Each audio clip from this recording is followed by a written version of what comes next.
Pour moi, jour après jour, il a son plan d'amour. Dieu me tient dans sa main, je ne crains rien.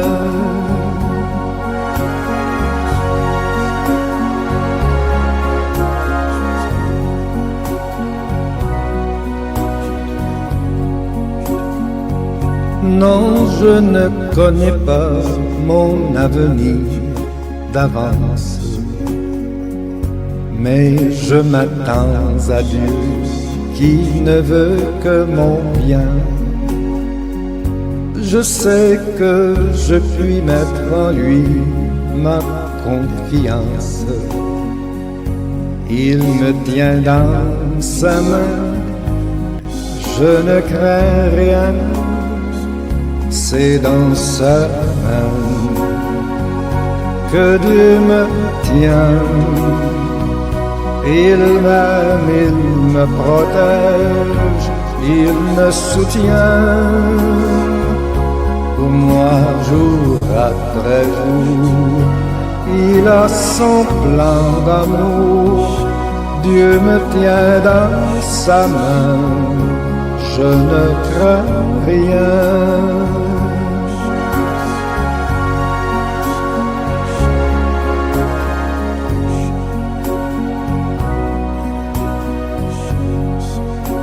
Si nos cœurs sont liés aux choses de ce monde, aux choses matérielles, eh bien, c'est très compliqué pour que nos âmes soient sauvées.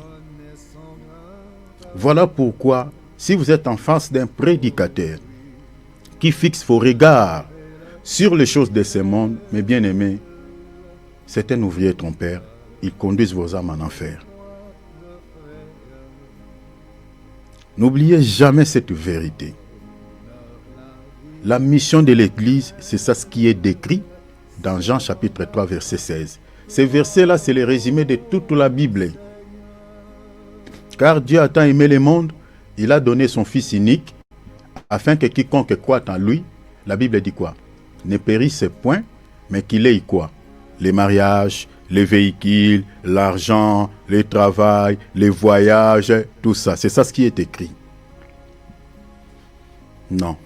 La Bible dit qu'il ait la vie éternelle. Ça s'arrête là.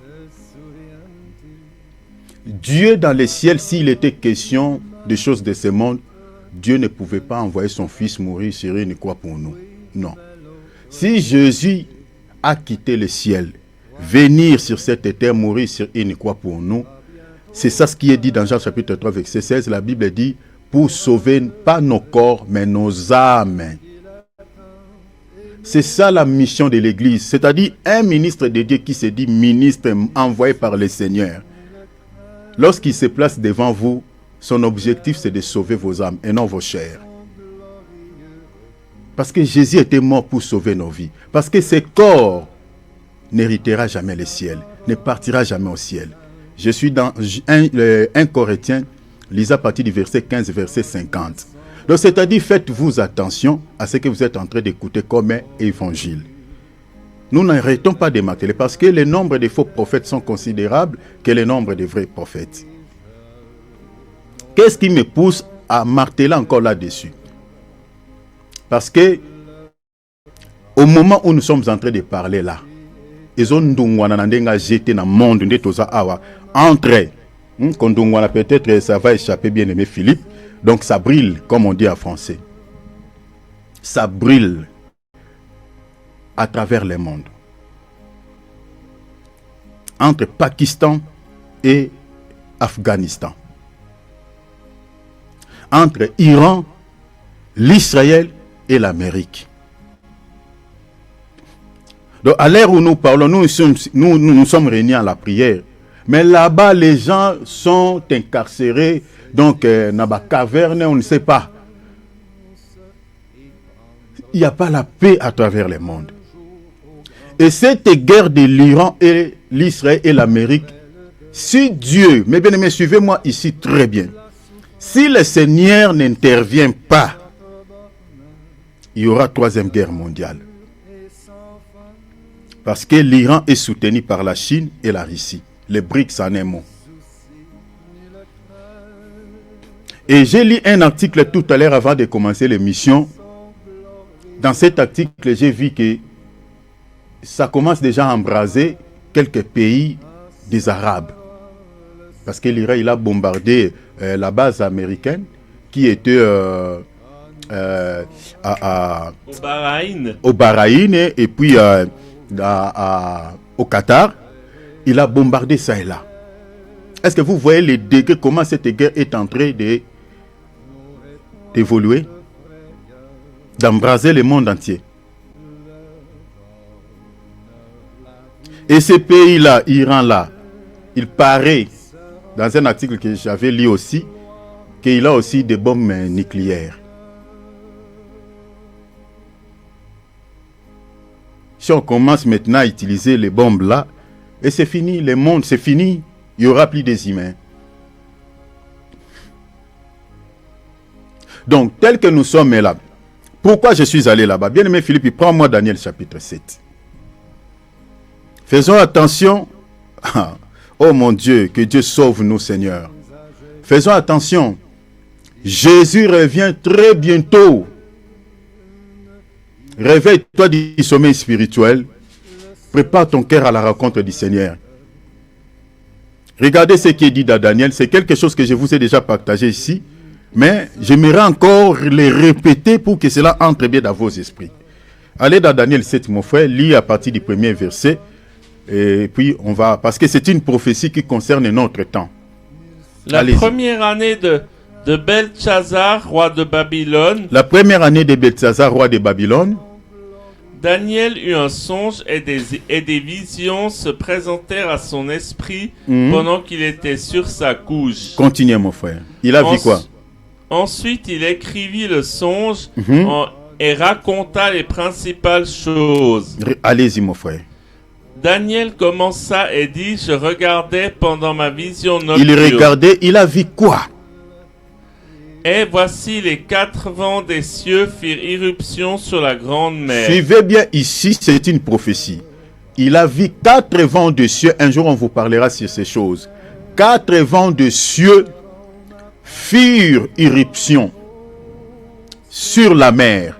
C'est une prophétie. Tout ce que Daniel est en train de voir là, ce sont des images, des photos, des symboliques, qui parlaient des prophéties, qui parlaient de choses qui vont s'accomplir dans notre temps. À l'heure où nous parlons, ce que Daniel a vu là est en train de s'accomplir. La mer dont on parle, il dit, il a vu 4 vents de cieux firent irruption. 4 vents, les vents là, les 4 vents là, ce n'est pas les vents comme vent, mais ce sont les anges. Suivez-moi ici très bien. Parce que cette prophétie, il faut le mettre en relation avec un passage d'Apocalypse. Les 4 vents là, je crois Apocalypse 4. Les 4 vents des cieux là, ce sont des anges qui ont agité la mer. L'irruption dont on parle là sur la mer, l'agitation. Ils ont secoué la mer. La mer dont on parle là, ce n'est pas la mer morte, ce n'est pas la mer rouge. Bien aimé, ouvrez grandement vos oreilles s'il vous plaît, parce que Jésus revient très bientôt. Et moi je crois que ce n'est pas le souhait, mais beaucoup de chrétiens rateront le ciel. Parce qu'on parle aussi des vierges folles.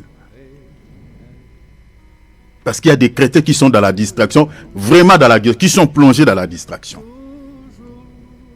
Il a vu 4 vents de cieux, c'est-à-dire les 4 anges qui vont secouer la mer. La mer dont on parle, ils ont secoué le monde. Le secouement dont on parle là, cette agitation-là, ce sont les troubles que nous sommes en train de voir là. C'est-à-dire des guerres, des bruits de guerre dont Jésus a parlé dans Matthieu 24. La famine, il n'y a pas la paix, il y a des pleurs ça et là. Nous sommes en train de se demander, Seigneur, nous sommes en train d'aller où? Suivez les informations. À l'heure où je vous parle, mes bien-aimés, arrêtez de regarder les séries télévisées, les théâtres, mes bien-aimés. Fixez vos regards sur ce qui se passe à travers le monde. Surtout, projetez vos regards au Moyen-Orient. Ce qui est en train de se passer là-bas, mes bien-aimés, je vous dis, si Dieu n'intervient pas, ça va embraser le monde entier. Parce que ça commence déjà à se prolonger. Le Qatar ne fait pas la guerre avec l'Iran.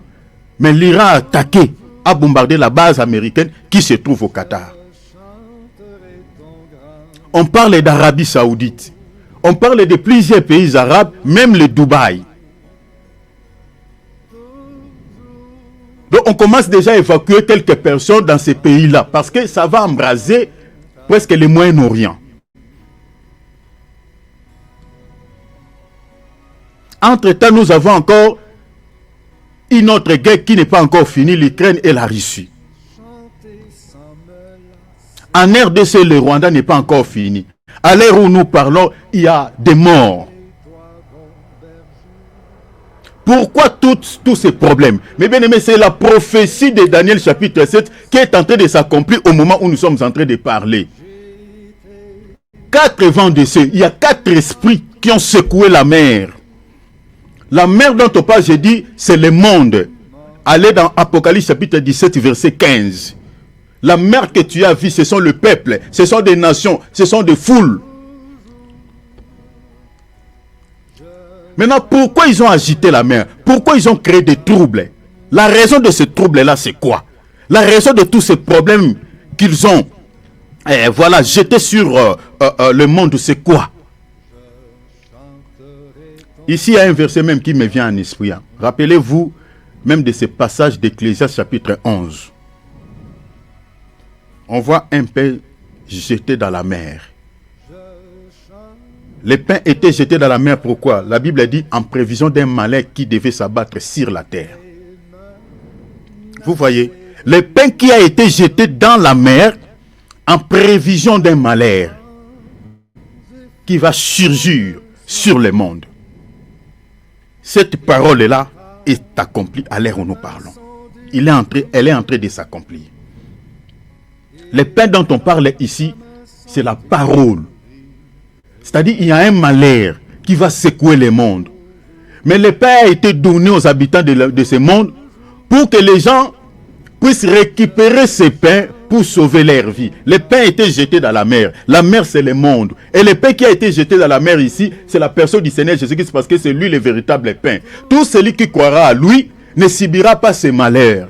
Parce que le Seigneur viendra chercher son église. C'est-à-dire tout celui qui avait mangé du pain, tout celui qui avait reçu la parole, le Seigneur viendra le récupérer et puis il va laisser le monde entre les mains de celui qui est en train de créer des problèmes sur la terre. C'est-à-dire entre les mains de l'Antichrist. Croyez à la parole et gardez la parole parce que c'est ça ce qui va vous sauver. Parce que le Seigneur va abandonner le monde. Il va laisser la place totalement à l'Antichrist. Le monde est secoué. Il y a des esprits, 4 esprits qui ont secoué la mer, qui ont secoué le monde. L'objectif c'était quoi? Allez-y mon frère. Pourquoi ils ont agité la mer? Et 4 grands animaux sortirent de la mer. Vous voyez maintenant la raison. Différents les uns des autres. Vous voyez. Donc lorsque 4 esprits, parce qu'on parle des 4 esprits, 4 vents, je vous ai dit que ce sont des anges, des esprits qui ont agité la mer. Après avoir agité la mer, on remarque 4 esprits qui sont sortis. Donc l'objectif de cette irruption, l'objectif de pouvoir agiter la mer, c'était pour manifester ces 4 esprits, parce que ce sont des esprits aussi, 4 animaux qui étaient cachés sous la mer. Posez-vous la question, pourquoi ils n'ont pas laissé la mer tranquille et laissé ces animaux se manifester dans le calme? Mais ils ont d'abord secoué la mer et ensuite on voit la manifestation des 4 animaux. C'est une prophétie qui est en train de s'accomplir, c'est-à-dire l'Antichrist ne peut pas faire son apparition dans ce monde si le monde est dans la paix. Il doit faire son apparition dans ce monde. Le monde doit d'abord, ils doivent d'abord créer des problèmes. Parce que remarquez que la Bible parle, le premier règne de l'Antichrist lorsqu'il viendra, il ne viendra pas comme quelqu'un qui va faire du mal. Il viendra d'abord comme un ambassadeur de paix. Maintenant, pour qu'il soit considéré, pour qu'il soit reçu, pour que le monde le reçoive comme un ambassadeur de paix, il faut qu'il y ait des troubles. Il faut qu'il y ait des problèmes. C'est ça la raison de cette agitation sur la mer. Donc ils ont agité la mer, comme ça quand lui il viendra maintenant instaurer la paix, faire cesser ces guerres, faire cesser tous ces désordres que nous avons dans ce monde. C'est ainsi il sera élu en tant que l'unique roi du monde entier. C'est ça l'objectif. Parce que si la mer n'est pas agitée, le monde ne va pas l'accueillir en tant que roi de toute la terre. Ils doivent d'abord créer des problèmes. Et pendant qu'il y a les malheurs, pendant qu'il y a des agitations, pendant qu'il y a des guerres, et lui, il fera son apparition, il viendra faire cesser tous ces désordres. En fait, c'est ça ce qui est en train de se passer. Donc, tel que nous sommes là, mes bien-aimés, nous sommes à la fin. Les 4 animaux dont on parle là, on parle des bêtes. En réalité, il n'y a pas 4 animaux. Ici, mettez ces versets en relation avec Apocalypse 13. Un seul animal, mais qui avait la nature de 4 animaux. Mais il n'y avait qu'une seule bête. Mais on retrouve sur cette bête les 4 animaux dont on parle ici dans Daniel chapitre 7. C'est lui la bête, c'est-à-dire l'antichrist.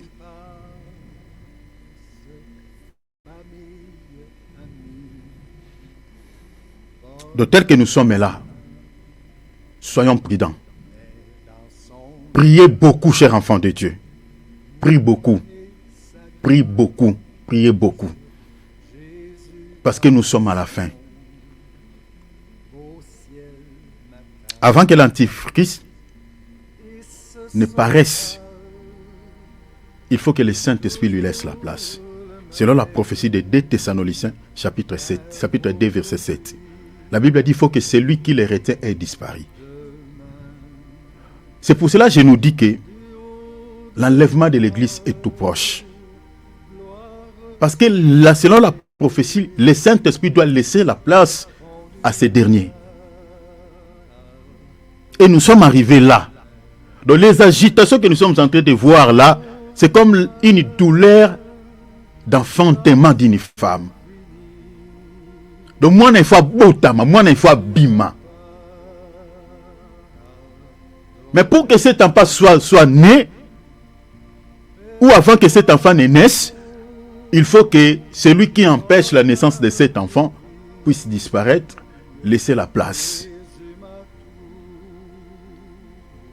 Donc le monde tel qu'il est là, il est en train de souffrir d'une douleur d'enfantement. Enfanter cet enfant dont on parle, l'antichrist. Mais il faut que celui qui l'empêche, le Saint-Esprit, lui laisse la place. Selon cette parole qui est dite dans 2 Thessaloniciens, chapitre 2, verset 7. Et nous sommes arrivés là. Gardez cette parole dans votre cœur. Parce que ça doit s'accomplir très bientôt. Jésus a dit dans Matthieu 24, lorsque vous verrez toutes ces choses, sachez-le que je suis proche à la porte. Prions beaucoup pour le monde. Parce qu'il n'y a pas la paix. Au Moyen-Orient, à l'ère où nous parlons, les gens sont en train de fuir. Ne soyez pas étonnés si vous voyez, Bozomona Batuna RDC, Bozomona Batuna Afrique, tout ça, Asiatique en Afrique, Batubazo qui ma guerre. Parce que ça commence à embraser même des pays qui n'étaient pas concernés. C'est une guerre de grande puissance. L'Iran n'est pas un petit pays, sur le plan, je peux dire, militairement, n'est pas un petit pays. Sur le plan de l'armement, n'est pas un petit pays. Il a des missiles balistiques, mais bien aimés à longue portée, très puissants. Donc quand vous voyez un tel pays faire face à l'Amérique, une grande puissance, mais bien aimé, ce n'est pas de le prendre à la légère. Il faut beaucoup prier. Il faut beaucoup prier. Parce qu'on a souvent tendance que voilà, c'est très loin, ici ça n'arrive pas. Faisons attention, ça commence à embraser certains pays qui ne sont pas concernés. Jésus revient. Il revient très bientôt. Nous allons dire merci au Seigneur qui a permis que nous puissions nous retrouver là. Le Seigneur qui nous a fait grâce. Oh, il y a d'autres personnes qui sont mortes au Moyen-Orient. Il y a des gens qui sont morts. Il y a des gens qui sont morts en RDC. J'ai lu un article concernant mon pays. On a découvert à Uvira, avant que les militaires tutsi-rwandais quittent l'Uvira, ils avaient massacré des milliers de personnes. On a retrouvé 3 fosses communes. Le bilan qu'on a donné, le bilan provisoire, c'est plus de 170 corps qu'on a retrouvés. Des gens qui sont tués, des innocents qui sont tués. Ba maman na bayebi lo côté, bayebi même bicha bitumba wana te. Asala ane bilanga. Bien aimé, c'est pitié. Babomi et Pamba, on l'a tué gratuitement. Ce papa-là qui ne connaît pas même de l'or, qui ne connaît pas même les castéris, qui ne connaît pas même le lithium, qui ne connaît pas ces minéraux, il ne vit que sur son champ. Mais on l'a tué gratuitement. Bien aimé, quand j'ai regardé cette information sur RFI, j'ai eu des larmes aux yeux. À la place de ce monsieur, de cette dame, ça pouvait être aussi toi. Ça pouvait être aussi toi.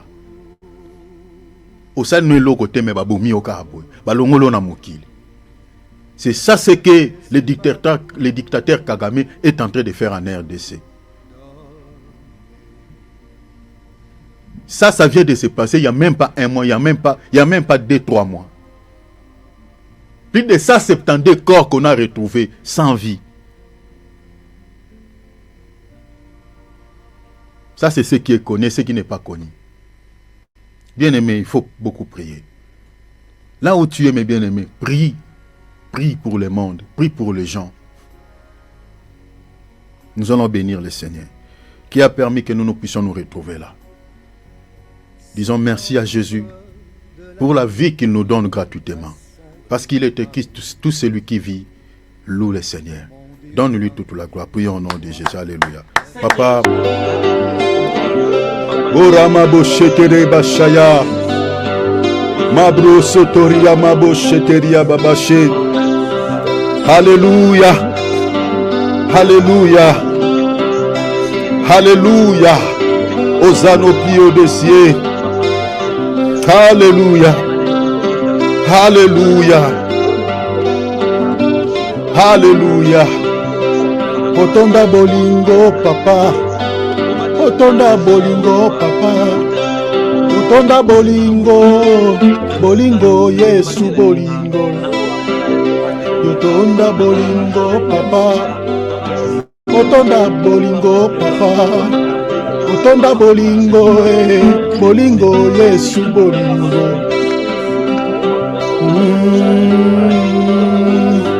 Alléluia. Bolingo la kisingai. Ola kisinga Yahweh o. Bolingo la kisinga Yahweh o. Otali singa na mokili ezalaka te o. Na mokili namona te o. Alléluia. Bolingo la kisingai. Ola kisinga Yahweh o. Bolingo la kisinga Yahweh o. Otali singa na mokili ezalaka te o. Na mokili namona te o. Alléluia. Alléluia. Yotonda bolingo papa. Yotonda bolingo papa. Yotonda bolingo bolingo Yesu bolingo. Yotonda bolingo papa. Yotonda bolingo papa. Yotonda bolingo bolingo Yesu bolingo. Aïe. Oh papa. Oh papa. Alléluia. Alléluia. Alléluia. Alléluia. Alléluia. Alléluia. Bolingo la kisinga. O la kisinga Yahweh o. Bolingo la kisinga Yahweh o. Otali singa na mokili ezalaka te. Na mokili namona te o.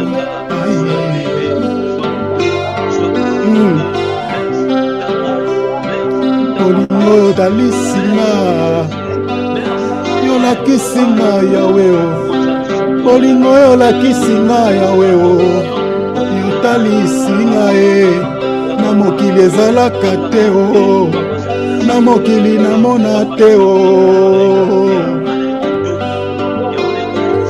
Alléluia yotonda bolingo papa yotonda bolingo papa yotonda bolingo bolingo Yesu bolingo yotonda bolingo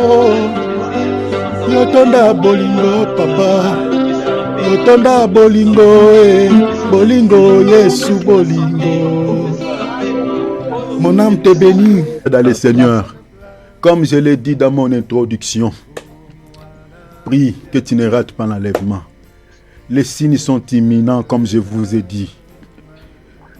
Comme je vous ai dit tout au début, si ce qui se passe au Moyen-Orient, c'est terrible, c'est terrible. Je dis bien, je le réitère, si le Seigneur n'intervient pas, ça va embraser le Moyen-Orient. Ça va embraser tous les pays du Moyen-Orient. Parce que je vois même les pays qui ne sont pas concernés. Le matin, ici, quand je méditais, je lis un article, mes bien-aimés, ça m'a estomaqué, j'ai dit au Seigneur, le feu commence à prendre même d'autres pays qui n'étaient pas concernés. L'Iran n'est pas un petit pays militairement. N'est pas un petit pays. Dernièrement, ici, avant que la guerre ne reprenne, vous avez vu ce qu'il avait fait à l'Israël. Il a des missiles, mes bien-aimés, à longue portée. Et il en a plusieurs, c'est lui-même qui fabrique ça. Parce qu'ils ont aussi l'uranium. Mais bien aimé, si Dieu n'intervient pas, ça sera compliqué. Même certains pays d'Afrique seront touchés. Parce que derrière l'Iran, il y a les BRICS. Alors ça, c'est sur le plan de l'information, d'information plutôt. Mais sur le plan spirituel, ce qui se passe derrière ces guerres entre les grandes puissances, mes bien-aimés, c'est au fait une prophétie qui caractérise la montée de l'Antichrist qui est en train de s'accomplir conformément au passage biblique que je vous ai donné tout à l'heure de Daniel chapitre 7. Mettez ces versets en relation avec 2 Thessaloniciens chapitre 2 verset 7. Mettez ces versets en relation avec Apocalypse chapitre 13. Matthieu également 24. 4 vents des cieux, la Bible dit, firent irruption sur la mer. Donc, le secouement que nous sommes en train de voir, d'entendre ou de remarquer à travers le monde, ces agitations, ces troubles, il y a des esprits qui sont derrière. Il y a des esprits qui secouent le monde, qui sont en train de secouer le monde. C'est ça la prophétie de Daniel 7. Et l'objectif c'est quoi? Pourquoi ils sont en train de secouer le monde? C'est pour manifester l'Antichrist, manifester la bête.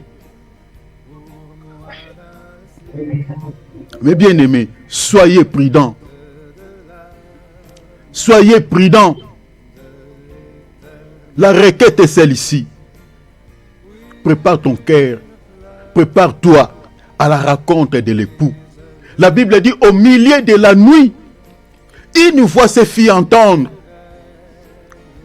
Voici l'époux, allez à sa rencontre. Cette voix-là, qui avait crié, c'est la voix du Saint-Esprit au travers les vrais ministres de Dieu qui sont en train de nous interpeller ou qui sont en train de vous interpeller. Que attention mes bien-aimés, le moment du départ est arrivé, l'époux est en chemin auquel nous sommes. Parce que la Bible dit, Dieu ne fait rien sans avoir révélé son secret à ses serviteurs les prophètes. C'est ça cette voix, la voix de Dieu. Mais au travers de ses serviteurs, que le Seigneur est en train d'interpeller la véritable église. La véritable église, c'est toi et moi. Que attention, l'époux est en route. Pourquoi le Seigneur vient nous chercher? Parce que selon la parole qui est dite dans 2 Thessaloniciens chapitre 2 verset 7, il faut que le Saint-Esprit laisse la place à l'Antichrist selon les prophéties bibliques. Il faut que cet homme règne dans ce monde pendant 7 ans. avant que la fin du monde arrive. Mais Dieu ne peut pas laisser sa femme pendant que l'Antichrist règne. Dieu viendra chercher sa femme, c'est ça l'enlèvement. Il viendra d'abord cacher l'autre. Remarquez avant que Dieu ne juge la vie de Sodome et Gomorrhe. Il a d'abord caché l'autre qui est l'image de l'église sur la montagne. La montagne ici c'est l'image du ciel. Parce que selon la Bible, la montagne représente aussi le ciel. C'est ça ce que David dit. Je lève mes yeux vers les montagnes, d'où me viendra le secours. Le secours viendra de l'Éternel. Est-ce que l'Éternel habite dans des montagnes? Dans quelle montagne? C'est-à-dire David parlait du ciel. Il a caché l'autre sur la montagne. Cacher l'autre là, c'est ça. L'église sera cachée dans le ciel. Parce qu'après ces temps des règnes de l'Antichrist, nous reviendrons ici. Parce que les règnes millénaires, nous allons vivre cela ici sur la terre avec le Seigneur Jésus-Christ. Et pendant ce temps, le diable sera incarcéré dans la prison, selon l'Apocalypse chapitre 20, verset 1er.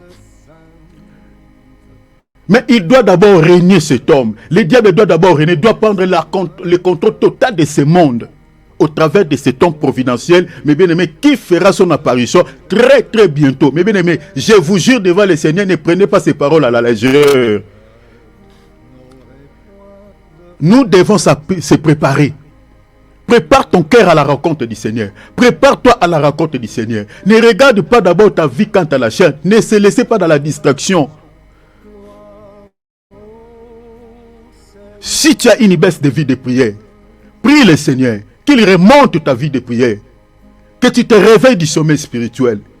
Si tu n'arrives plus à jeûner, si tu n'arrives plus à marcher dans la crainte de notre Seigneur, bien-aimé, arrange ta vie. Parce que si tu rates l'enlèvement, bien-aimé, tout le temps que tu as suivi le Seigneur, c'est une peine perdue. Pourquoi tu suis le Seigneur? Et pourquoi tu le suivais? Si tu savais que tu ne seras pas enlevé. Tu suis le Seigneur, mes bien-aimés, pour être épargné du jugement, du déluge qui va s'abattre sur les habitants de ce monde. Regarde-toi, examine-toi. Le but de ce programme, c'est celui-là. Et que nous puissions partir au ciel avec le Seigneur. Parce qu'il a dit, je vais vous préparer des places. Je veux que là où je suis, vous y soyez aussi. C'est ça le but pour lequel le Seigneur s'est donné à la mort pour nous. Pour sauver nos vies. Pour nous épargner de la colère de Dieu qui va s'abattre sur ce monde. Le monde est secoué. Nous sommes vraiment dans Daniel chapitre 7. Le monde est agité. Après ce programme, suivez les informations. Moi, je vous renvoie à aller suivre les informations. Vous allez voir ce que nous sommes en train de dire. Parce que les prophéties bibliques marchent de pair avec les événements, sur le plan géopolitique de ce monde. Ça marche de pair. Parce que dans la Bible, on parle des rois, on parle des empires. C'est-à-dire, avant que le Seigneur n'établisse son règne, la Bible parle des successions des empires qui vont le précéder ou qui l'ont précédé dans la Bible. Parce qu'on parle de l'empire babylonien, on parle de l'empire médo-perse, on parle de l'empire grec, on parle de l'empire romain. Là, nous sommes au règne de l'empire romain, qui n'est rien d'autre que les États-Unis d'Amérique et l'Union européenne. Parce que le sous-bassement de l'Union européenne, c'est le traité de Rome. L'Amérique, c'est aussi l'empire romain. C'est l'empire romain de l'Occident. Donc, nous sommes au dernier empire, avant que le Seigneur ne vienne établir son règne sur ce monde. Et le dernier empire sera détruit par la pierre que Daniel avait vue. Je suis dans Daniel chapitre 2. Daniel a vu une pierre qui était relâchée sans le secours d'aucune main, qui avait frappé le dernier empire. Et cette pierre-là était devenue tout un royaume. La pierre-là, c'est le Seigneur Jésus-Christ. C'est le royaume du Seigneur Jésus-Christ. C'est-à-dire, c'est le règne millénaire. Entendez, quand on parlera sur les prophéties, on vous expliquera ces choses. C'est-à-dire, tel que nous sommes là, mes bien-aimés, nous sommes à la fin.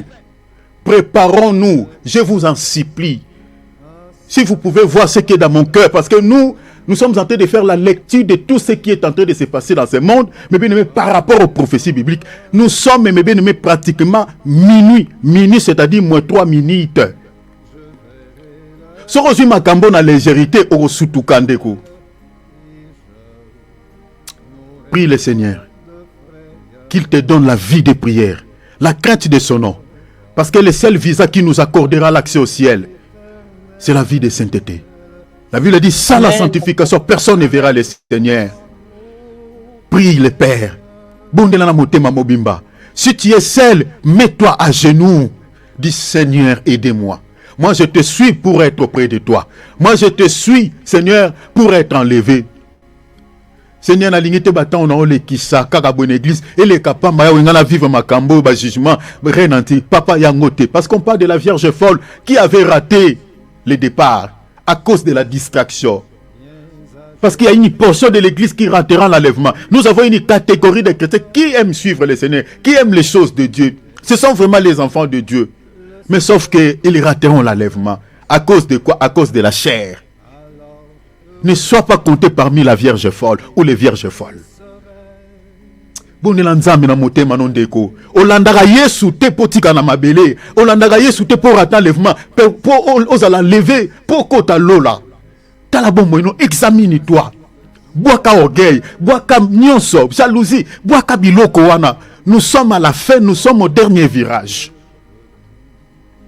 Prie à la manière dont tu as écouté cette exhortation. Prie au nom de Jésus. Alléluia. Famille. Mes bien-aimés, quand on mange, quand on se promène, quand on dort, quand on se réveille dans la paix, cela ne veut pas dire que le diable là-bas aussi se repose.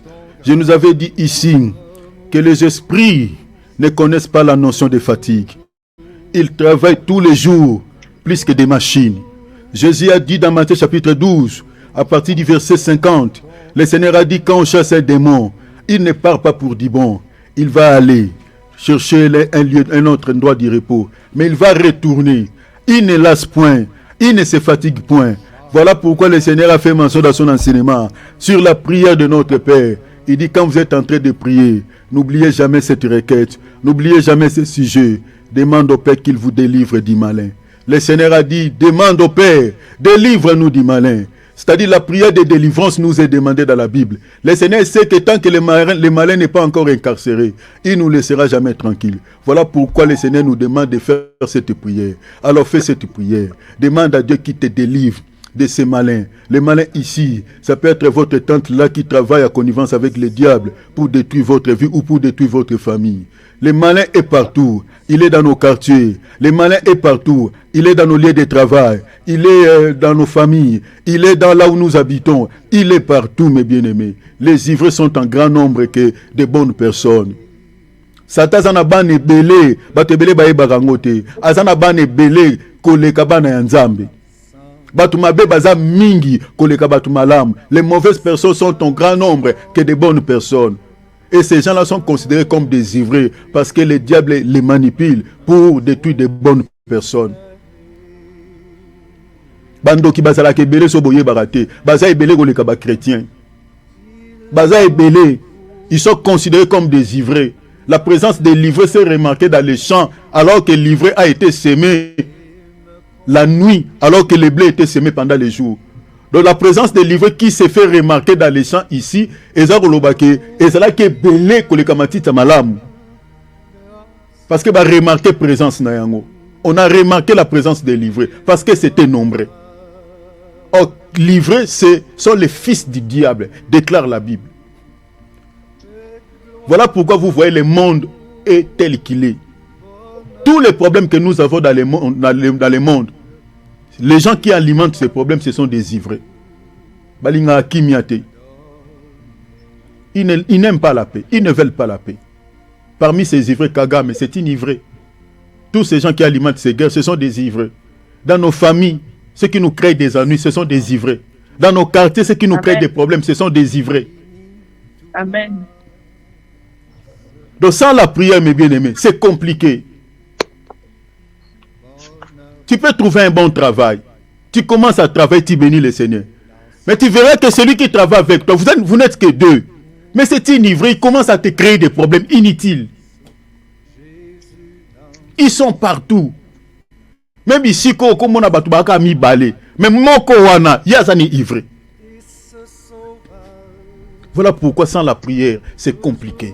Pour réussir dans un monde comme ça. Sans la prière, c'est compliqué pour pouvoir réussir, pour pouvoir obtenir le succès dans un monde qui est rempli des ivrés. Nous allons mettre hors d'état de nuit toutes les forces négatives. Année Oyo, cette année, demande à Dieu que tu réussisses. Dans les domaines auxquels tu cherches Dieu, que tu réussisses. N'habitue pas avec cette vie-là. Tu ne peux pas avancer dans la vie. Tu ne peux pas changer une étape dans la vie. Ta vie restera que comme ça. Tu ne peux pas vivre une surprise, une belle surprise de la part de Dieu. Et Zalaka, ça existe. Moi qui vous témoigne, vivre surprise en Zambé Zalaka, il y a des belles surprises de Dieu. Mais il faut que tu sois quelqu'un qui se rapproche de Dieu, que tu sois quelqu'un qui prie. Amen. Amen. La vie que tu es en train de vivre, Dieu ne t'a pas appelé à vivre cette vie. Amen. Tu normalises cette vie parce que dans ta conscience, tu es comme si quelqu'un qui est formaté. On dit miango. Via ma bébé ndima kango te. Boya kango. Attention que nous boya kango kaka. Na lo sambo boya kango. Jusqu'à ce que le changement interviendra. Fais une prière d'autorité. Renverser tous les plans de l'ennemi dans ta vie. Dis Seigneur, cette année je vais vivre de belles surprises de ta part. Seigneur, ma vie ne peut pas rester telle qu'elle est. Ma vie ne peut pas rester comme ça, Seigneur. Il y a quelque chose dans ma vie qui ne marche pas. Toi, tu le sais, papa. Peut-être moi, j'ignore. Je ne le connais pas. Mais toi, tu le connais. Père, délivre-moi de cette vie. Bien aimé, quand tu pries, toi, tu pries. C'est comme Esther. Roi Aman Télémi. Quand Aman s'est levé pour exterminer les Juifs, bien aimé, les Juifs n'avaient pas un soutien, ne savaient d'où va venir une aide. Mais Mardoché avait la foi. Mardoché savait qu'il dit, même ici, Esther, tu n'interviens pas. Même de nulle part, le secours viendra. Oyebite ubandela wapi. Pour yo somsala bien, pour vivre pambolama, pour ozo tambongo morobo, o sami dola na somba lupango na sala soki, oyebite, mais bon de la caca. Rien n'est impossible à Dieu. Le projet que tu as, crois que ça va se réaliser, ça va s'accomplir. Faisons une prière d'autorité, renversons les plans de l'ennemi. Prions, alléluia. Clamons notre papa, donnons-lui gloire par les acclamations. Donnons-lui gloire, alléluia. Alléluia. Que l'honneur, la gloire reviennent à Jésus. Encore une fois de plus, que le Seigneur de gloire vous bénisse, mes frères et sœurs, abondamment, au nom de Jésus-Christ. Alléluia. Gloire à Dieu. Faisons comme d'hab, mes frères et sœurs, nous sommes dans les côtes des Bérets. Je n'ai que 40 minutes parce que nous allons respecter l'heure. Comme j'avais dit, on n'a que 2 heures d'état, c'est-à-dire 1 heure de prière ou 1 heure d'exhortation et la prière, et puis 1 heure d'enseignement. Donc 2 heures d'état, je ne peux plus dépasser. Donc on respecte cette fois-ci les temps. Voilà. Bien-aimé Aaron, Dieu te bénisse, Dieu bénisse ta présence, mon frère Aaron. Gloire à Dieu. Prenons nos Bibles. Amen, amen, mon bien-aimé Aaron. Prenons nos Bibles et faisons comme d'habitude, notons des points essentiels. Alors nous sommes en train de partager sur ce grand thème que nous avons intitulé « Tout ce qu'il faut savoir sur la saine doctrine et les fausses doctrines qui conduisent des âmes en enfer ». Donc il faut mettre un point, parce que ce n'est pas collé, mais c'est, je parlerai de 2 thèmes, mais sont séparés. Donc nous parlons de la sainte doctrine, tout ce qu'il faut savoir sur la sainte doctrine, point, et les fausses doctrines qui conduisent des âmes en enfer. C'est les fausses doctrines qui entraînent des milliers des âmes en enfer. Ça, c'est notre grand thème que nous sommes en train de partager. Donc on est vraiment assis parce qu'il y a à boire et à manger par rapport à cette thématique. Alors, nous avons établi plus de 23 grandes lignes que nous décortiquons, mais bien aimés, lentement et sûrement. On avait déjà abordé sur la dîme. Voilà, on avait expliqué beaucoup de choses par rapport à la dîme. On avait dit que la dîme, c'est une offrande, mais une offrande imposée. Alors, dans la grâce, Dieu ne nous impose pas pour pouvoir lui donner, pour pouvoir lui offrir quelque chose. Donc, la Bible dit que chacun donne librement comme il a résolu en son cœur. Donc, dans la grâce, nous sommes libres de pouvoir donner à Dieu. Donc, c'est toutes les raisons qu'on avait fournies pour lesquelles que les chrétiens ne peuvent plus payer la dîme, parce que la dîme, c'était une offrande imposée. Donc, c'est une offrande qui était liée à la fois à la bénédiction et puis à la malédiction. C'est ça ce qui est dit dans Malachie chapitre 3, verset 10. Alors que dans la grâce, la bénédiction n'est pas conditionnée. Vous voyez, n'est pas conditionné. Que tu donnes ou pas, tu es déjà béni, le fait que tu es déjà en Christ, parce que Jésus en nous, c'est la bénédiction. Je suis dans l'épître aux Éphésiens, chapitre 1er, verset 3e. La Bible dit, nous sommes bénis de toutes sortes de bénédictions en Christ. Vous voyez, en Christ. Le fait d'être en Christ, c'est-à-dire en, quand on lit, il faut veiller aussi sur les prépositions. Tout ça, c'est important. Quand on dit en, c'est-à-dire, c'est un lieu. Tout celui qui se retrouve dans ces lieux, il est bénéficiaire de cette promesse. Est-ce que vous voyez cela? Donc, c'est-à-dire, le fait d'être en Christ, on est bénéficiaire de cette promesse qui est attachée à la bénédiction. Donc, le fait que nous sommes en Christ, nous sommes déjà bénis de toutes sortes de bénédictions dans les lieux célestes en Jésus-Christ. Alors, ce sont des bénédictions spirituelles, mais qui se matérialisent également, parce que toute bénédiction commence d'abord dans la spiritualité avant de devenir matériel. Rappelez-vous de Joseph, il était d'abord élevé spirituellement, et c'est ce qui était dans la spiritualité qui s'est manifesté physiquement l'un des 4 matins. Alors, on avait expliqué beaucoup de choses par rapport à la première grande ligne qui était notre premier sous-thème. On avait parlé beaucoup de choses. Vraiment, pour ceux qui veulent encore enrichir leur connaissance, réécouter les vidéos précédentes qu'on avait fait, fait pour pouvoir parler de toutes ces choses-là. Alors là, nous sommes attelés sur l'observation des fêtes juives dans la grâce. Donc, on n'a pas encore touché ces sujets. On n'a pas encore parlé de ces fêtes. Mais retenez, je nous avais parlé ici de 2 groupes de fêtes qu'on retrouve chez les Juifs. Nous avons des fêtes thoraïques et les fêtes rabbiniques. On vous parlera de ces 2 groupes de fêtes. Alors, les buts pour lesquels nous sommes en train d'aborder ici l'observation des fêtes juives dans la grâce, c'est que, je m'excuse, c'est que beaucoup des enfants de Dieu ou des chrétiens ont du mal à pouvoir comprendre certaines choses par rapport aux dispensations. Il y a des enfants de Dieu, des chrétiens, je parle ici en particulier des ministres de Dieu, qui mélangent les choses. Il y a une sorte d'amalgame. Il y a des gens qui mélangent, qui prennent des choses qui sont dans l'ancienne alliance, ils les ramènent dans la grâce. Ils prennent ce qui est dans la grâce, ils ramènent ça dans la loi, c'est-à-dire ce qui est dans la loi, ils ramènent ça, ils le font dans la grâce. Mais ce qui est dans la grâce, c'est ce que nous devons faire dans la grâce, ils les considèrent comme étant des pratiques de la loi. Donc ils ne les font pas. Donc il y a des confusions pareilles.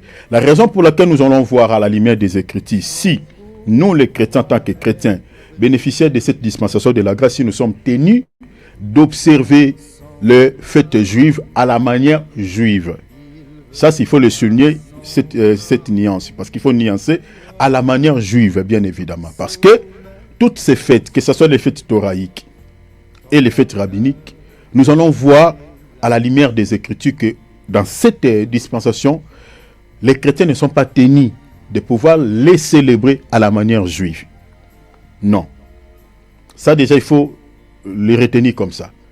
Alors, on va donner des détails, les raisons pour lesquelles les chrétiens ne sont pas tenus de célébrer toutes ces fêtes à la manière juive. Alors, nous avons aussi 3e grande ligne, que j'ai mélangée du coup avec la première grande ligne, des fêtes païennes dédiées à leur Dieu. Le mois de mars commence déjà cette nuit. Parce que tout au long de cette nuit, il y a des fêtes païennes qui sont célébrées. Alors, vous allez remarquer, même les chrétiens, ils amènent ces faits étrangers dans l'église du Seigneur. Dans certaines églises dites chrétiennes, vous allez remarquer, les hommes de Dieu observent aussi ces fêtes païennes. Comme le 8 mars, la journée internationale des femmes. Observez bien, même sur la toile, parce qu'aujourd'hui l'Internet nous aide à remarquer ce qui se passe dans le monde. Vous allez tomber sur des vidéos le 8 mars, dans certaines églises. Voilà, on observe cette fête. Les cultes, c'est les mamans qui font tout. C'est les mamans qui jouent des guitares, qui jouent les tam-tams. Et ce jour-là, c'est comme si, voilà, c'est comme du théâtre. Hein, vous savez, les femmes, quand ils font leurs histoires, à leur manière en tant que femmes, souvent, ça fait rire. Et vous allez voir dans certains confessions religieuses ce jour-là, donc ils rigolent comme les mamans font leurs réunions, leurs cultes et tout ça. Les papas sont là, ils sont en train de rigoler. Donc une distraction, envoûtement, donc ni on se zo kendeka ambalamoko. La journée internationale des femmes. Est-ce que nous, les chrétiens, nous, enfants de Dieu, nous sommes tenus d'observer les fêtes païennes dans nos assemblées? Nous sommes tenus d'observer ces jours fériés? Est-ce que vous comprenez? Parce qu'il faut comprendre d'abord les origines. C'est pour ça que j'ai dit ici, l'observation des fêtes païennes dédiées à leur Dieu. Toutes les fêtes que le monde célèbre, mais bien aimé, si vous regardez l'authenticité de toutes ces fêtes, l'origine de toutes ces fêtes, ça vient des mondes des ténèbres. Ça vient des mondes des ténèbres. Je vous avais démontré noir sur blanc ici la fête de Saint-Valentin qui est célébrée le 14 février. C'est un culte rendu aux morts. Vous voyez, ce qu'on dit aux gens, voilà, je m'excuse, ce qu'on dit aux gens, voilà, c'est le fête des amoureux. C'est faux. C'est faux. Ça, ce n'est qu'un maquillage. Mais c'est un culte rendu aux morts. C'est un anniversaire de décès. Maintenant, l'esprit qui accompagne le 8 mars, parce que là déjà, nous entrons au mois de mars. Mais sœurs, vous êtes là, vous êtes connectés, vous êtes déjà avertis. Même si vous allez la célébrer, moi, ça ne va pas m'inquiéter, mais sauf que je sais que j'ai fait ma part, comme Ézéchiel. Parce que Dieu dit à Ézéchiel, informez à ce peuple, dis-leur ce qu'ils sont en train de faire. Parce que si tu ne les avertis pas, s'ils meurent dans cet état, je te redemanderai leur sang. Mais tu dois les avertir. Si tu leur dis, et qu'ils ne font pas ce que tu leur avais dit, eh bien, leurs sang tomberont sur leur propre tête. C'est ça ce que nous sommes en train de faire. J'ai fait ma part. Même ceux qui retiennent on a statut, tiens à yo. Mais dis-moi, tu es déjà averti que c'est une fête dédiée aux divinités païennes, aux esprits impurs, au diable. Parce que l'esprit qui accompagne la journée internationale des femmes, c'est un esprit qui s'oppose à la parole de Dieu. Parce que qu'est-ce que les femmes réclament lors de la célébration de cette fête? L'égalité des sexes. Est-ce que vous voyez? Est-ce que l'homme, selon la parole de Dieu, et la femme sont égaux? Nous disons non. L'homme et la femme n'est pas égal. Selon la pensée de Dieu, la Bible dit la femme est un sexe plus faible.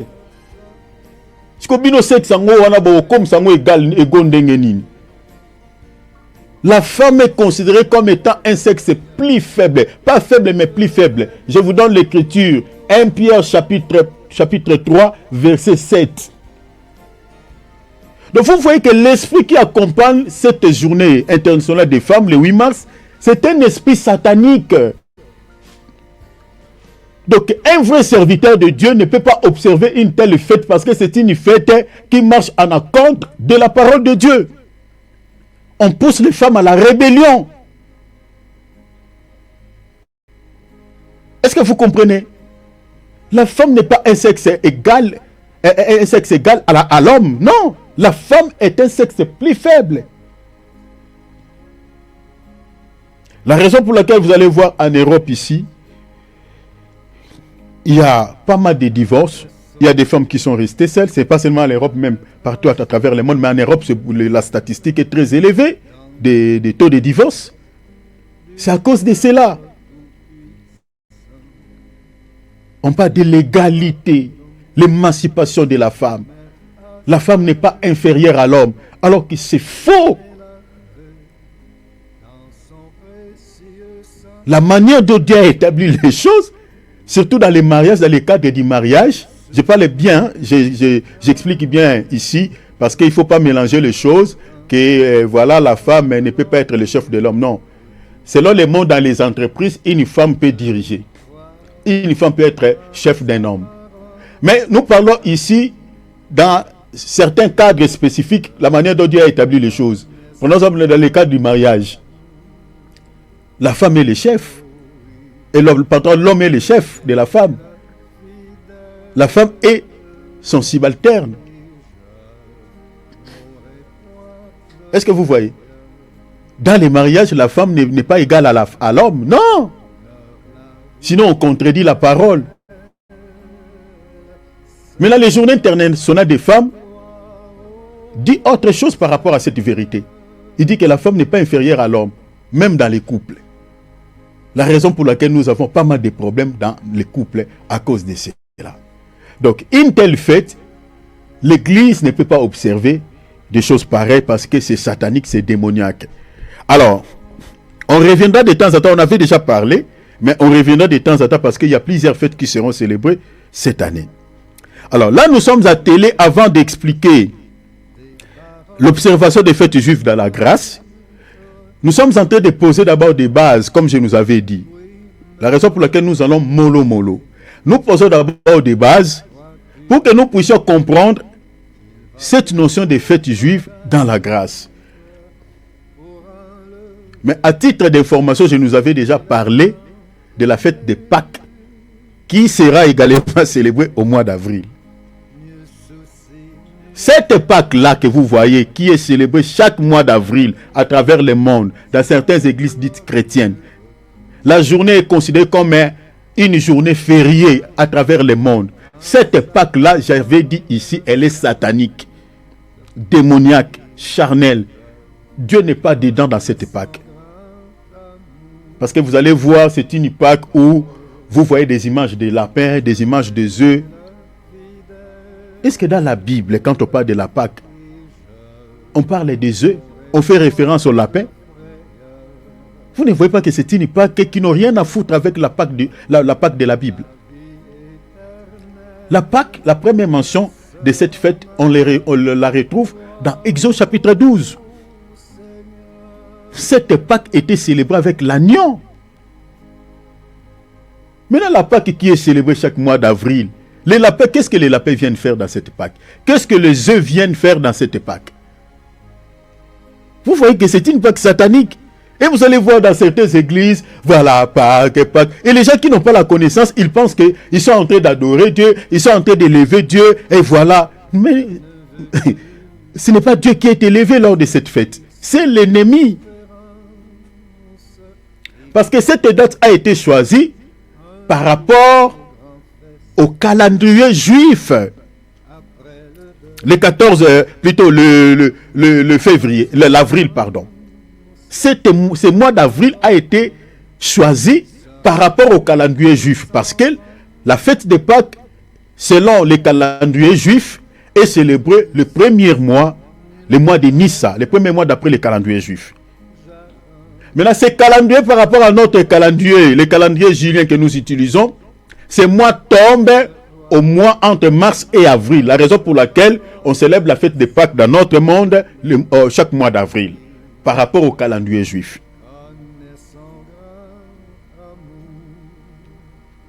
Là, il y a des calculs qui ont été faits.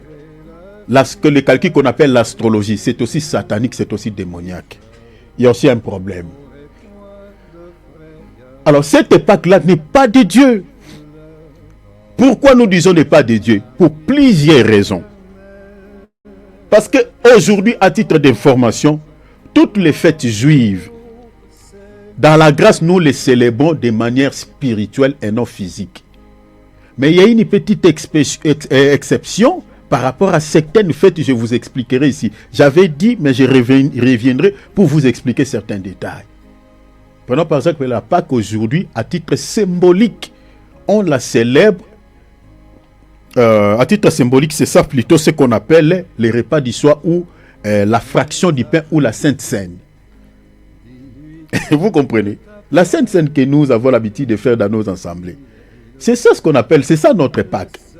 Parce que si vous lisez Luc chapitre 22, vous allez voir que lors de la célébration de la Pâques juive, c'est le jour où Jésus a célébré les repas du soir. Donc les Juifs étaient en train de célébrer la Pâques avec l'agneau, mais Jésus a célébré la Pâques avec le pain. Est-ce que vous comprenez? Lisez, je vous renvoie de lire tous les chapitres, chapitre 22. Donc nous aujourd'hui, on célèbre la Pâques pas avec l'agneau, mais avec le pain. C'est ça ce que nous appelons les repas du soir ou la Sainte Seine. Ça, c'est à titre symbolique. Jésus dit, faites ceci en mémoire de moi. Si vous lisez également à l'époque de l'Église, 1 Corinthiens 11, vous allez voir ces détails, 1 Corinthiens 11, chapitre 11, verset 20. Même l'Église continuait à célébrer cette Pâque que j'explique, la fraction du pain ou la Sainte Seine. Mais célébrer la Pâque d'après les calendriers juifs, non, vous ne trouverez nulle part. Il n'y a pas une écriture, il n'y en a pas. Au temps de l'Église, il n'y en a pas. Donc ce qu'on voit aujourd'hui, chaque mois d'avril, on célèbre une fête qu'on appelle Pâque. Ce n'est pas la Pâque, la Pâque de Dieu. C'est une Pâque satanique.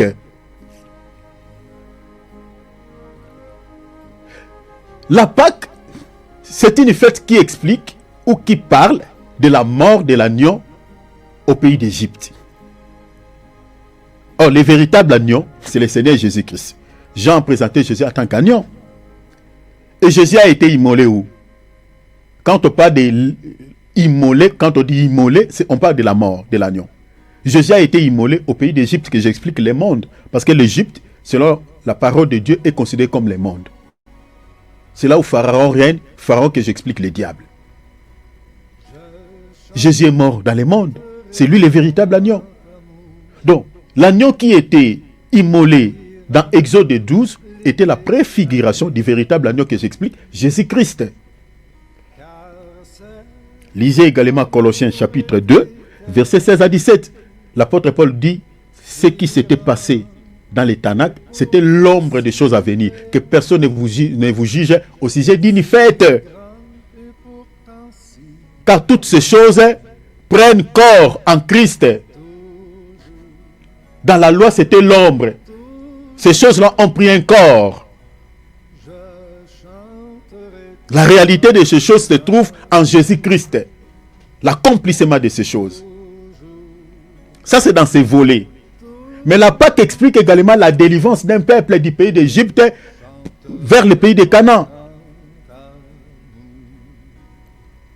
Le peuple qui quitte, parce que c'est la mort de l'agneau qui a accordé la délivrance à ces peuples qui étaient assujettis aux Égyptiens depuis 430 ans. Dieu a frappé par les 10 fléaux. Le peuple n'était pas délivré. Remplacer les 10 fléaux de Dieu ici comme étant les 10 commandements ou les 10 paroles de la loi que Dieu avait données à l'Israël, mais qui n'avait pas affranchi ce peuple, qui ne pouvait pas nous libérer. Mais il a fallu que la grâce y vienne avec l'agneau. Est-ce que vous comprenez? Donc ce qui était passé là dans Exode 12, c'est ça l'œuvre de la croix qui nous a libérés de la loi de Moïse. Parce que Dieu a frappé Pharaon avec les 10 paroles, mais les 10 fléaux, j'ai dit que remplacer ça par les 10 paroles, qui n'a pas affranchi le peuple. Parce que le but c'était quoi? De juger. Parce que la loi condamnait, la loi jugeait.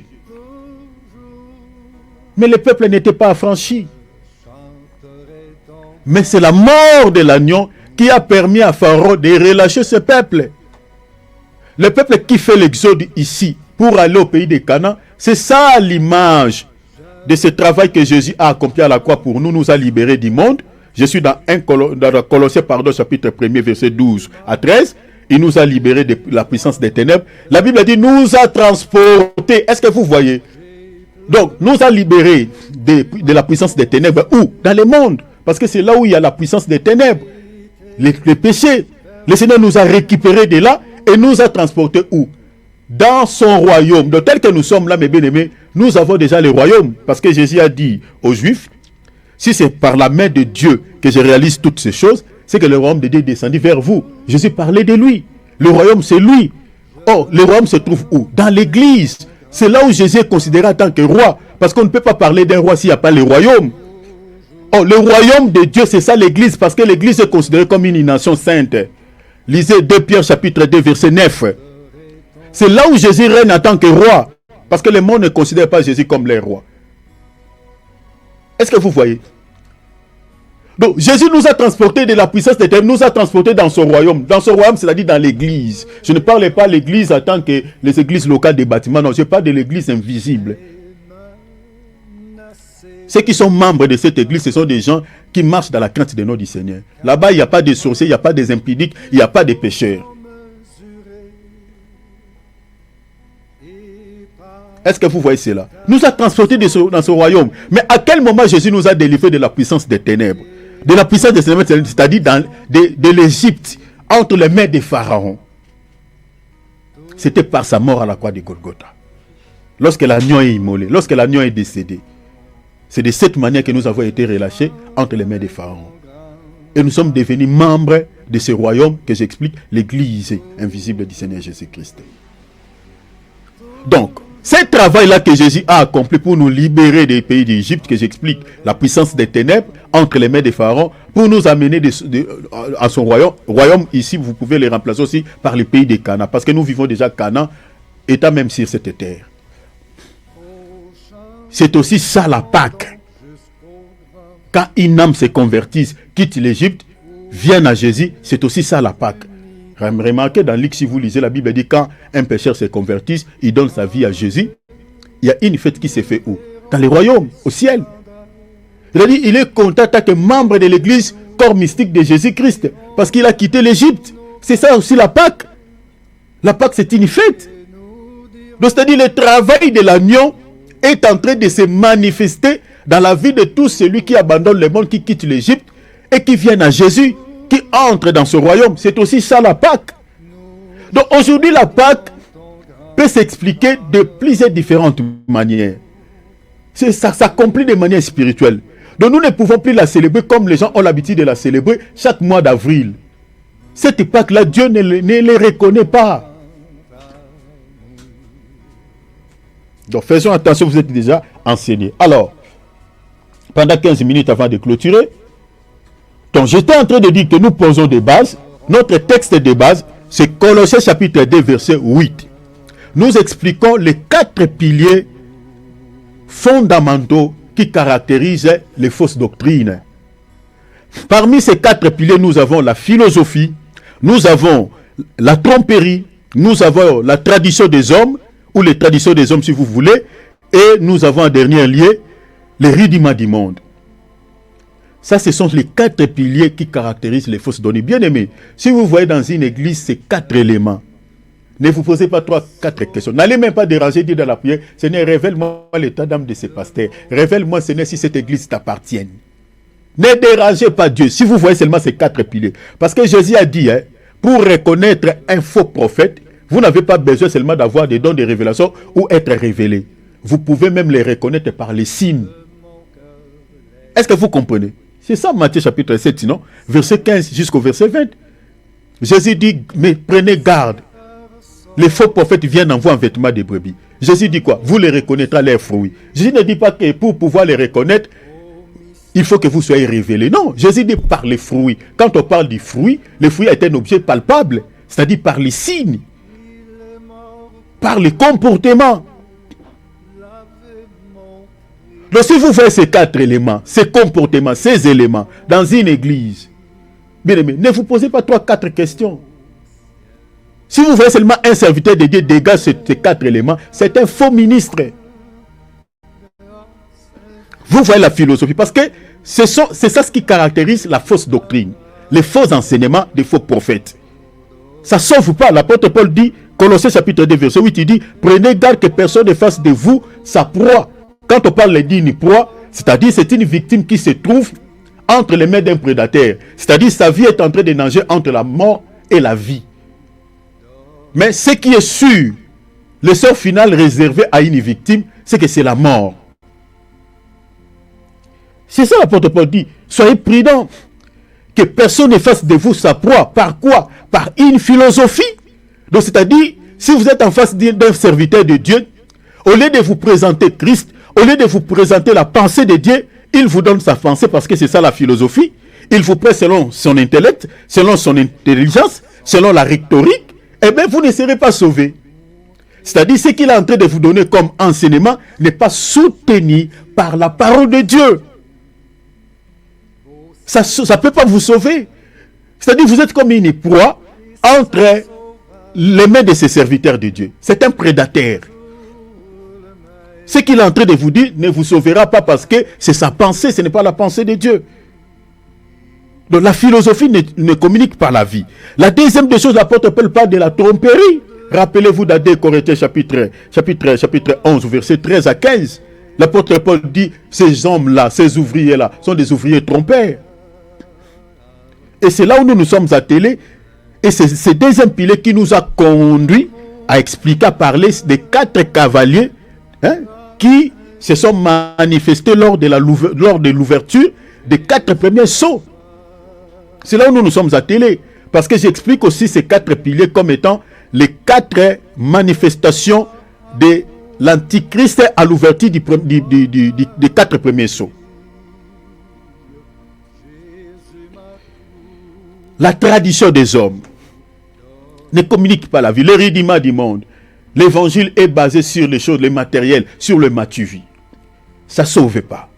Alors, si vous voyez un homme de Dieu, dans sa prédication, il martèle plus sur la chair ou les choses de ce monde, sachez que ça fait partie des piliers qui caractérisent les fausses doctrines. Si vous voyez par exemple dans une église, au lieu de mettre la parole de Dieu avant tout, mais ils mettent les liturgies, les dogmes, vous comprenez, les dogmes, les traditions des hommes, ils mettent ça avant tout la parole de Dieu, sachez-le, ça fait partie des piliers qui caractérisent les fausses doctrines. Ça, vous trouverez ce 3e pilier dans l'église comme je vous avais dit, dans les églises pentecôtistes, dans les églises des assemblées de Dieu, des SCC, les ismes, les istes. Vous trouverez le 2e pilier là-bas. Ces assemblées-là sont dirigées par des dogmes, par des liturgies. Donc si tu viens travailler là-bas, il faut se conformer à ces dogmes, à ces liturgies. Là-bas, ils s'en fichent de la parole de Dieu. Ils s'en fichent aux doctrines des apôtres et des prophètes. La tradition des hommes. Parmi les dogmes, par exemple, je vous avais parlé ici de la doctrine des trinités. C'est un dogme. C'est quelque chose qui, on appelle ça une doctrine. Mais c'est une fausse doctrine montée de toutes pièces par des humains. C'est une tradition qui dirige la plupart des églises dites assemblées de Dieu. C'est un dogme. Et ces dogmes, mes bien-aimés, si vous venez travailler dans ces assemblées-là, on va d'abord te faire avaler ça. Si tu ne respectes pas ces dogmes, tu ne peux pas travailler avec eux. Et c'est cette doctrine, cette fausse doctrine, qui a plusieurs racines, qui a des racines dans ces confessions religieuses. Parmi ces racines, nous avons le baptême qui s'est fait au nom du Père et du Fils et du Saint-Esprit. Ça fait partie des branches de ces dogmes. Nous avons les repas du soir qui s'est fait aussi, ça fait partie aussi des racines qui émanent de ces dogmes. La manière dont on fait la fraction du pain là-bas, c'est vraiment anti-biblique. Les pains coupés en morceaux, on distribue les vins, les limonades, pas même les vins, ce n'est pas même les vins, mais des limonades dans des petits gobelets. Donc on ne respecte rien à ce qui concerne la fraction du pain. Les pains là qui est coupé en morceaux, ce sont des pains levés, des pains achetés dans des boutiques. Donc ils ne respectent rien à ce qui concerne la doctrine des apôtres. Donc ils ont leur manière de faire les choses. Et quand on arrivera là, on va vous expliquer beaucoup de choses. Alors, je nous avais dit que les 4 piliers dont l'apôtre Paul nous présente ici, qui communiquent la mort, ces 4 piliers ne sont aussi rien d'autre que les 4 manifestations de ces cavaliers dont on parle dans Apocalypse chapitre 6. Parce que l'objectif de ces 4 cavaliers, c'est aussi de communiquer la mort. Ce n'est pas la vie. Que ce soit le premier cavalier qui a utilisé le cheval blanc. La couleur blanche, c'est la tromperie. La Bible a dit qu'il détenait un arc. Et l'objectif de cet arc, c'est de tuer. Le deuxième cavalier, la Bible a dit qu'il a utilisé le cheval de la couleur rouge. La couleur rouge représentait sa mission. Il était venu verser le sang.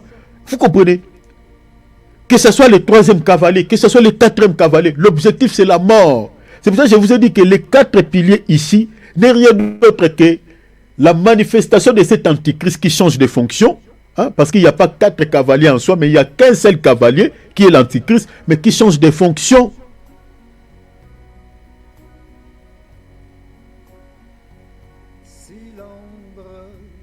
Mais ce qui est bien, Dieu n'a pas laissé son église dans la distraction. À chaque fois que ces cavaliers se manifestent, il y a aussi l'apparition d'un être vivant qui met en garde l'apôtre Jean, que je vous avais dit ici, que Jean ici, c'est l'image de l'église. Jean représente tout un peuple, représente l'église. Donc le Seigneur n'a pas laissé son église dans la distraction. À chaque fois que ces cavaliers se manifestent, le Seigneur interpelle l'église et dit, il appelle Jean, Jean vient pour les faire remarquer la manifestation de cet antichrist. C'est pour ça que nous disons souvent que la fausseté ou les fausses doctrines ne peuvent pas infester l'église véritable du Seigneur Jésus-Christ. Non, le Seigneur protège son église face à la manifestation de l'antichrist dans cette dispensation auquel nous vivons. Parce que je vous avais dit que la manifestation de l'antichrist, d'après ce passage d'Apocalypse 6, c'est fait de manière partielle à la marche de l'église vers l'enlèvement, pendant cette dispensation. Je dis de manière partielle. Parce que, 2 Thessaloniciens chapitre 2, verset 7, la Bible dit, le mystère de l'iniquité agit déjà. Le mystère de l'iniquité dont on parle, si vous lisez dans les versets 3, on parle de l'impie. On parle de l'antichrist. Parce que l'antichrist a plusieurs appellations. On l'appelle l'impie, on l'appelle l'homme du péché. Vous comprenez? Donc quand on parle du mystère de l'iniquité, il est question de cet homme du péché, de lui. Est-ce que vous comprenez? Mais il agit de manière cachette. Il agit en tant que mystère. Mais si vous lisez Apocalypse chapitre 6, vous lisez à partir du verset 8, on dit qu'il ne travaille pas seul, mais il était accompagné avec le séjour des morts. Le séjour des morts l'accompagnait. On avait dit ici que le séjour des morts qui accompagne ces cavaliers qui se nomment la mort, c'est l'image des faux prophètes, parce que lui, il travaille dans les mystères, mais les faux prophètes, ce sont les faux prophètes qui l'aident, qui est en train d'aider cet antichrist d'accomplir sa mission. Qu'est-ce qui nous motive à le dire? Parce que si vous lisez l'épître de 1 Jean, quelque part, l'apôtre Jean dit quoi? Il dit qu'il y a un antichrist qui vient. Mais il y a maintenant plusieurs antichrists. Est-ce que vous voyez? Donc nous avons un antichrist au singulier qui vient mais qui n'est pas encore venu. C'est-à-dire il est dans les mystères, il est dans les cachets. Mais maintenant là que nous parlons, l'apôtre Jean, quand Jean dit maintenant là, ce n'est pas lorsqu'il parlait. Maintenant, ça ressemble à aujourd'hui. Hein? Quand on dit Jésus est le même hier, vous comprenez? Hier là, ne le prenez pas en français, c'est-à-dire dans la loi. Aujourd'hui dans la grâce. Et éternellement, c'est-à-dire dans l'éternité. Est-ce que vous comprenez? C'est-à-dire quand Jean dit maintenant, il parle de la dispensation de la grâce. Il dit maintenant, il y a plusieurs antichrists. Oh, les antichrists dont Jean parlait, il parlait des faux prophètes. Donc ce sont ces gens-là qui sont considérés comme des séjours des morts, qui aident l'antichrist au singulier, qui est dans les mystères, qui est dans les cachets, qui l'aide à accomplir sa mission, son objectif de pouvoir tuer des vies. Est-ce que vous voyez cela?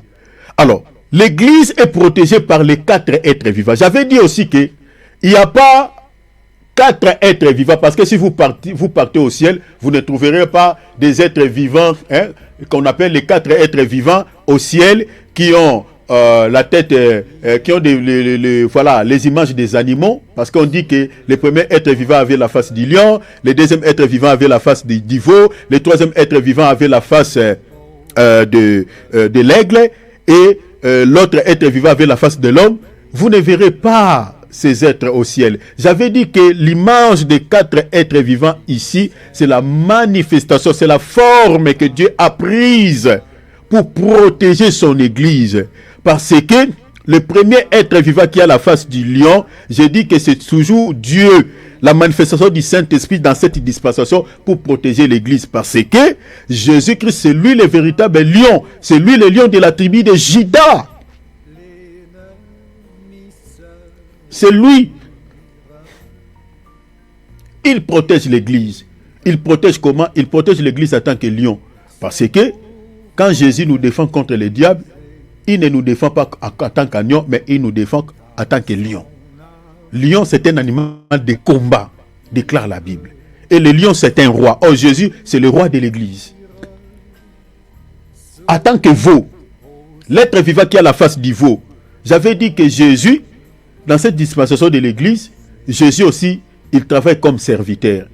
Parce que si vous lisez Marc, Marc a présenté Jésus comme serviteur. Jésus dit dans Marc, le Fils de l'homme n'est pas venu pour être servi, mais pour servir. Or, quand on parle du veau, le veau est un animal de sacrifice. Et vous comprenez? Rappelez-vous si vous lisez dans les Tanakh. Même aujourd'hui, si vous allez dans des campagnes, dans certains coins du monde, dans les campagnes, vous trouverez les veaux. Qu'est-ce que les veaux fait? Les veaux fait les champs. Les veaux travaillent les champs. Ils labourent la terre. Vous voyez? Les veaux travaillent les champs. Or, Jésus, en tant que veau, il a travaillé un champ que j'explique l'église. Est-ce que vous comprenez? Vous voyez ça? Parce que Jésus a dit quoi? Vous êtes entrés dans les champs que vous n'avez pas sémés. Vous êtes entrés dans les champs d'autrui. Hein? Il parlait aux apôtres dans Jean chapitre 4. Vous êtes entrés dans un champ que vous n'avez pas sémé. Il y a d'autres qui ont travaillé. Vous êtes quoi? Vous êtes venus récolter. 1 Corinthiens chapitre 3 verset 9. L'apôtre Paul dit, vous êtes les champs de Dieu. Est-ce que vous voyez ça? Il dit, vous êtes les champs de Dieu. Est-ce que vous voyez? Maintenant, il y a un veau, un bœuf qui a travaillé ces champs que j'explique. Le Seigneur Jésus-Christ, il a travaillé où? Il a travaillé à la croix de Golgotha. C'est là où l'église est née. C'est là où Jésus a fait un travail. Il a accompli un travail. Parce qu'à la croix, il a dit quoi? Tout est accompli. Il a fini son travail. Et c'est là où l'église est née. Et l'église, en tant qu'enfant ou en tant que... j'aimerais dire même en tant que femme. Hein? Parce que celui qui a donné naissance à la femme, c'est l'homme. Parce que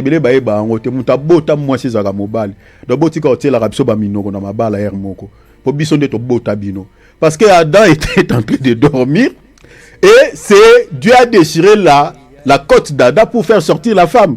Est-ce que vous voyez ça? Donc c'est l'homme qui a donné naissance à la femme. Vous nous donnez naissance, mais c'est l'homme qui a donné naissance à la femme. Et c'est ce qui s'était passé à la croix de Golgotha. Quand Jésus est mort, on a déchiré la côte de Jésus pour faire sortir la femme. La femme que j'explique ici, l'église. On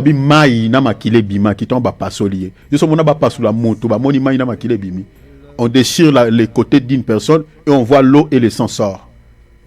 On voit l'eau sortir, on voit le sang sortir. Donc c'est-à-dire Jésus-Christ à la croix, c'était la naissance d'une femme.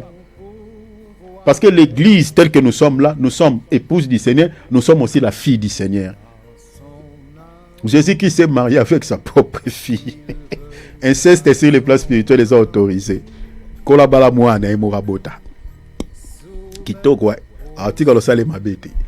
Gloire à Dieu, on s'arrête là, il est 17h juste comme j'avais dit, on s'arrête là, nous allons continuer les dimanches, l'homme de Dieu Alex sera absent, donc moi je vais intervenir à sa place, donc je vais le couvrir, on va continuer là, et bien aimé, demain préparez-vous, je vais vous expliquer les 4 êtres vivants, on va voler, hein? Comme je vous avais dit qu'il faut que nous grandissions dans les choses de Dieu, je vais vous expliquer certains détails dans la révélation, je vous parlerai toujours de ces 4 piliers, plutôt de la manifestation des êtres vivants.